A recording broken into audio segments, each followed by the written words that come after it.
después del merenguito sabroso del rumbo de la tarde, hay que hacerle una versión navideña a eso. El rumbo en Navidad. No lo canto para no pasar vergüenza. A las 4:48 continuamos con la ronda de comentarios en el rumbo de la tarde. Si Julio Alberto es el coordinator, entonces, ¿qué sería Julio Ernesto Martínez? El boss. No. Así de ese Oye, nivel. No, el voz es la tercera. Mi hermano y amigo de Ernesto. Mi hermano Julio Ernesto Martínez. Bueno, gracias, hermano Ernesto, distinguidos compañeros de cabina y a toda la familia del rumbo de la tarde. Hoy inicio mi comentario con una pregunta. ¿Puede Omar Fernández arrebatarle la candidatura al 2028 a su padre, Leonel Fernández? Bueno, lo primero es que quien les habla se considera amigo desde hace unos años de Omar Fernández, el cual nos une una amistad de respeto y cariño. Me considero un promotor del proyecto Omar Presidente. Incluso no tengo dudas de que las proyecciones que lleva Omar es para alcanzar el primer puesto de la nación.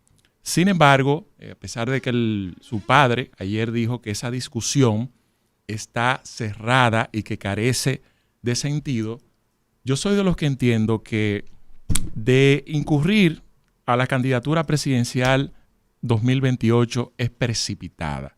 Es precipitada. Y lo primero es que quienes están detrás de esas aspiraciones, en su mayoría, me generan ciertas sospechas. Sobre todo porque no son personas auténticas del omarismo, ni mucho menos de la fuerza del pueblo. Y ustedes saben que a veces se utilizan las personas con propósitos muy particulares. Y veo que hay mucha gente que lo que más está enviando señales de mantener cierta vigencia en términos políticos y mediáticos, utilizando la figura de Omar Fernández. Otros lo hacen de forma estratégica porque tienen situaciones internas dentro de la propia organización política color verde. Pero quienes auspician el proyecto Omar 28 lo hacen por diferentes razones y dentro de ellas está la referencia a las pasadas elecciones, que Omar se convirtió en términos electorales en un fenómeno en la capital. Pero hay que tomar en cuenta que no toda esa votación era auténtica de un Omar Fernández, a pesar de que tiene personas que le admiran, personas que van siempre a ejercer su voto por él.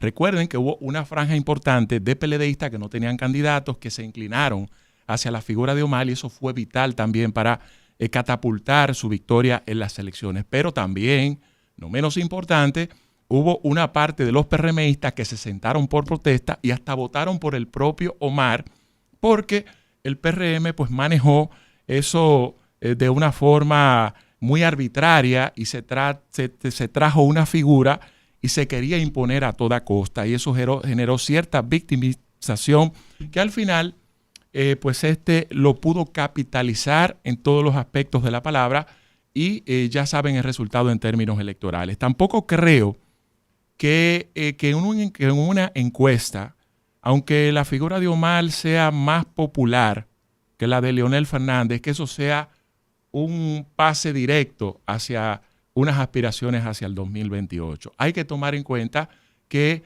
los proyectos presidenciales se construyen y no solamente dependen de un ejercicio de popularidad y sobre todo de estudios científicos que indiquen que tú eres una figura número uno. Ya hemos conocido de otras que han sido populares, pero sabemos que no es suficiente para poder determinar el éxito de un proyecto presidencial. Hay que tomar en cuenta, entre otras cosas, que Leonel Fernández sigue siendo el líder de la oposición, no es Omar, es el líder de la fuerza del pueblo, fue quien otorgó la más alta votación de la oposición, que fue casi un 30%, y también hay que tomar en cuenta que se trata de su padre. Quienes están detrás del proyecto Omar Presidente de forma precipitada hacia el 2028, lo están haciendo en su mayoría por diferencias políticas, personales y hasta generacionales con el propio Leonel Fernández. Y, como diría un pensador, que la tirria a veces es peor que el hambre, porque porque es un hambre espiritual. Y mucha gente de forma sincera o no, cuando se le acerca a Omar, lo están haciendo por establecer una diferencia. Y sobre todo con el tiempo del adolescentrismo, como diría Laje, en la cual se entiende que para sustituir lo viejo tiene que imponerse lo nuevo. Y yo insisto que en política los proyectos se construyen y Omar va muy bien. Y porque vaya muy bien no significa que haya que precipitarlo. Y sobre todo, quienes están detrás de ese proyecto son los primeros en haberlo negado 3 veces como Pedro a Jesús antes que cante el gallo si ese proyecto fracasa. Dale.